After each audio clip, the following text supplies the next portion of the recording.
ఇలాంటి వేదికల మీద మాట్లాడేటప్పుడు ఆచితూచి అంచనా వేసి మాట్లాడాల్సిన పరిస్థితులు. జస్టిస్ సుదర్శన్ రెడ్డి గారు నన్ను ఒక మాట అడిగినారు, ఎంత సమయం ఉందని. నేను ముఖ్యమంత్రిగా బాధ్యతలు చేపట్టినాక ఒక నిర్ణయం తీసుకున్నా. నాకంటే చిన్నవాళ్ళు ఉంటే సమయం నేను చెప్పాలి, నాకంటే పెద్దవాళ్ళు ఉంటే వాళ్ళు ఇచ్చిన సమయం అంతా కూర్చోవాలి అని. అందుకే మీరు ఎంతసేపు ఆదేశిస్తే నేను అంతసేపు ఉంటాను. మీరు ఈ సమాజానికి ఇవ్వాల్సిన సందేశాన్ని మీరు ఇవ్వండి. ఎందుకంటే ఈనాడు ఆ స్ఫూర్తి తగ్గుతా పోతూ ఉంది. తొలి తరంలో ఒక బూర్గుల రామకృష్ణారావు గారు, పివి నరసింహారావు గారు, రావి నారాయణ రెడ్డి గారు లాంటి వాళ్ళు మనకు స్ఫూర్తినిస్తే, మలి తరంలో జైపాల్ రెడ్డి గారు, జస్టిస్ సుదర్శన్ రెడ్డి గారు లాంటి వాళ్ళు మమ్మల్ని ప్రభావితం చేస్తున్నారు.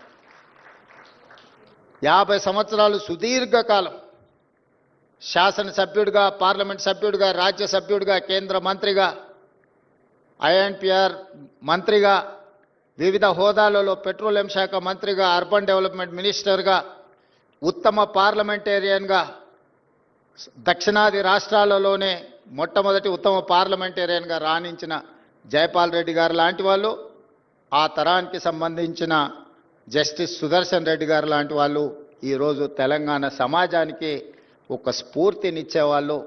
అలాంటి వాళ్ళు పాల్గొన్న సమావేశాలలో పాల్గొని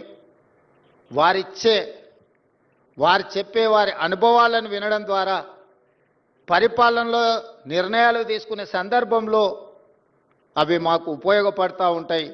అందుకే ఇలాంటి సమావేశాలకు వచ్చినప్పుడు సమయంతో కొలవకుండా వాళ్ళ అనుభవం నుంచి ఏమైనా నేర్చుకుందామన్న ఆలోచనతోనే నేను ఈ సమావేశాలలో పాల్గొంటుంటా. జైపాల్ రెడ్డి గారి గురించి కూడా ఒక మాట చెప్పాలి. నాకు వారికి పెద్దగా రాజకీయంగా అంత పెద్ద సత్సంబంధాలు ఏమి ఉండేది కాదు. 2014లో వారు పార్లమెంట్ సభ్యుడిగా 2000 ఓట్లతో ఓడడానికి నేనే కారణం. కానీ ఏ రోజు కూడా వారు నన్ను ఎప్పుడు ద్వేషించలే. 2019లో వారిని పార్లమెంట్ సభ్యుడిగా నిలబడమని నేనే స్వయంగా వెళ్ళి వారితో కూర్చున్నా. ఈసారి ఎట్లయినా మీరు ఎన్నికల్లో నించోండి, మీ గెలుపు కోసం ప్రయత్నం చేస్తాం. 2014లో జరిగిన తప్పిదాన్ని 19లో సరిదిద్దాలనుకుంటున్నాం. మీరు పార్లమెంట్ సభ్యుడిగా పోటీ చేయండి. మోడీ గారు లాంటి ఫ్యాసిస్టులు ఈరోజు పరిపాలన సాగిస్తుంటే మీలాంటి వాళ్ళు చట్టసభలలో ఉండాల్సిన అవసరం ఉన్నది. నిబద్ధత కలిగిన, ప్రశ్నించగలిగిన శక్తి సామర్థ్యాలు ఉన్న మీలాంటి వాళ్ళు ఎన్నికల్లో పోటీ చేయాలని వారిని నేను స్వయంగా కలిసి మాట్లాడిన. కానీ వారు అన్నారు, తరం మారింది, ఇక మేము ప్రత్యక్ష ఎన్నికల్లో పోటీ చేయడం సమంజసం కాదు, నేను ఎన్నికల్లో పోటీ చేయను, మీరు ఎన్నికలను పోటీ చేయండి, మీకు అవసరమైన మా అనుభవాన్ని మీకు అందిస్తామని 2019 ఎన్నికల సందర్భంగా జైపాల్ రెడ్డి గారు అనడం జరిగింది. అంటే సమాజంలో వస్తున్న మార్పును, ప్రజల ఆలోచనను వాళ్ళ యొక్క శైలిలో ఎన్నికలను, ప్రజాస్వామ్యాన్ని చూస్తూ ఇప్పుడు మేము ఆదర్శంగానో లేకపోతే మేము మీకు మార్గదర్శకులుగా నిలబడాల్సిన సందర్భం, మీరు ఎన్నికల్లో పోటీ చేయండి, మేము ప్రోత్సహిస్తాం, భుజం తట్టామని చెప్పి జైపాల్ రెడ్డి గారు, జస్టిస్ సుదర్శన్ రెడ్డి గారు లాంటి వాళ్ళు ఎన్నికల పోటీలో నిలబడ్డప్పుడు ప్రొఫెసర్ కోదండరామ్ గారు లాంటి వాళ్ళు అండగా నిలబడి ఈరోజు తెలంగాణ రాష్ట్రంలో ప్రజాప్రభుత్వం ఏర్పాటుకు సహకరించారు. ఇవన్నీ అనుభవాలు. చరిత్ర మనకు పాఠాలు నేర్పుతుంది. జరుగుతున్న పరిణామాలు మన కళ్ళకు కట్టినట్టుగా కనిపిస్తాయి. ఈ రెండు కలిస్తేనే మన భవిష్యత్ కార్యాచరణగా మారుతుంది.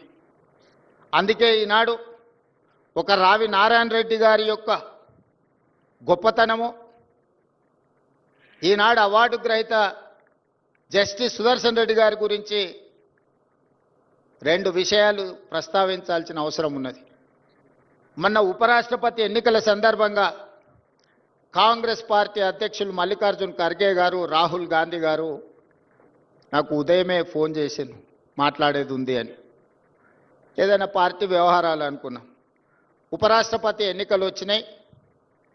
ఈ ఎన్నికల్లో నరేంద్ర మోడీని అమిత్ షాను భయపెట్టాలి, నరేంద్ర మోడీ అమిత్ షాకు ఖచ్చితమైన గుణపాఠం చెప్పాలి అని వారు ప్రస్తావించారు.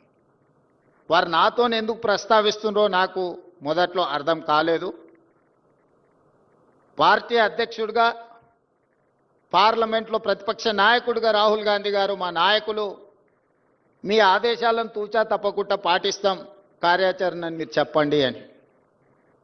అయితే జస్టిస్ సుదర్శన్ రెడ్డి గారిని ఉపరాష్ట్రపతి అభ్యర్థిగా మేము నిర్ణయం తీసుకున్నాం, నువ్వు వెళ్ళి వారితో ప్రత్యక్షంగా మాట్లాడి వారికి సమాచారాన్ని అందించండి అని వారు చెప్పడం జరిగింది.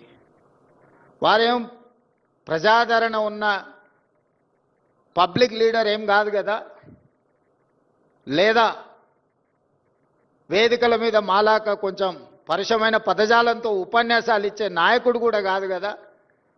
వారు ఏ రకంగా మోడీని అమిత్ షా గారిని భయపెట్టగలరు అని చెప్పి నేను రాహుల్ గాంధీ గారిని అడిగిన. వారి నిబద్ధత నరేంద్ర మోడీని అమిత్ షాను భయపెడుతుంది. వారి నిబద్ధతను చూసి వారు హైకోర్టు జడ్జిగా, హైకోర్టు చీఫ్ జస్టిస్గా, సుప్రీంకోర్టు జడ్జిగా, లోకాయుక్త చైర్పర్సన్గా వివిధ హోదాలలో ఆనాడు రావి నారాయణ రెడ్డి గారు ప్రజాక్షేత్రంలో ప్రజల కోసం కొట్లాడితే న్యాయ కోవిదుడుగా వారి హోదాల ద్వారా ప్రజలకు ప్రజాస్వామ్యాన్ని కాపాడడానికి సల్వాజుడం లాంటి తీర్పులను ప్రజా పరిరక్షణలో, ప్రజాస్వామ్య పరిరక్షణలో వారికి విలక్షణమైన పాత్ర ఉంది. వారిని ఎన్నికల బరిలో మనం దించాలి, మీరు వెళ్ళి వారిని కలిసి మాట్లాడండి అని చెప్పి నాకు సూచన చేసింది. నేను వెళ్ళి జస్టిస్ సుదర్శన్ రెడ్డి గారితో కలిసిన. ఇప్పుడు ఈ సందర్భంలో నాకు ఎన్నికల్లో పోటీ అవసరమా అని వారు ఒక ప్రశ్న లేవనెత్తింది. అప్పుడు నేను వారికి మల్లికార్జున్ ఖర్గే గారు, రాహుల్ గాంధీ గారు నాతో అన్న విషయాన్ని ప్రస్తావించినప్పుడు, అయితే నేను సిద్ధం, ఎన్నికల్లో పోటీ చేస్తా, ఈ ప్రజాస్వామ్యాన్ని బలపరచాలి, ప్రజలకు ప్రజాస్వామ్యాన్ని స్ఫూర్తిని అందించాలి అని అంటే ఏక వ్యక్తి, ఏక పార్టీ ఈ విధానాలను మనం వ్యతిరేకించాల్సిన అవసరం ఉన్నది. మనం ఖచ్చితంగా ఈ ఎన్నికల్లో నిలబడదామని చెప్పి వారు నిర్ణయం తీసుకొని ముందుకు వచ్చిండ్రు. అదే విషయాన్ని నేను శ్రీమతి సోనియా గాంధీ గారికి, మల్లికార్జున్ ఖర్గే గారికి తెలియజేయడం జరిగింది.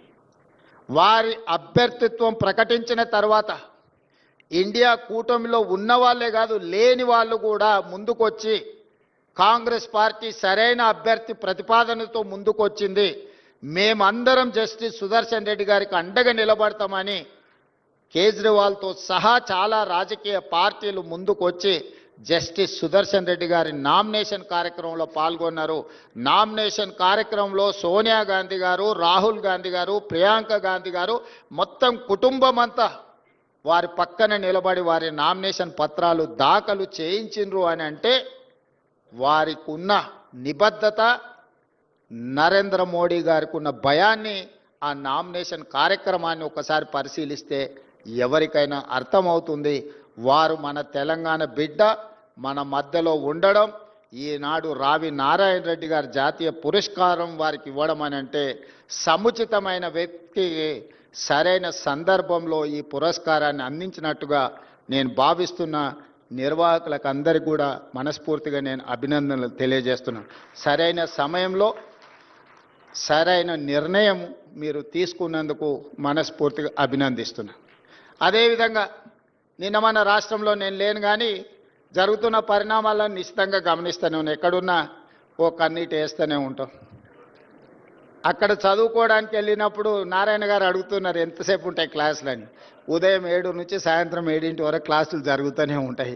అన్ని క్లాసులు అటెండ్ అవుతూనే ఉన్నా. ఎందుకనంటే మనం తెలుసుకోవాలని, కావాలని హార్వర్డ్కి వెళ్ళి జాయిన్ అయినాం కాబట్టి క్లాసులలో క్రమశిక్షణ కలిగిన విద్యార్థిగా నేర్చుకోగలిగినంత నేర్చుకోవాలనేదే నా ఆలోచన. అయితే రాష్ట్రంలో జరుగుతున్న పరిణామాలు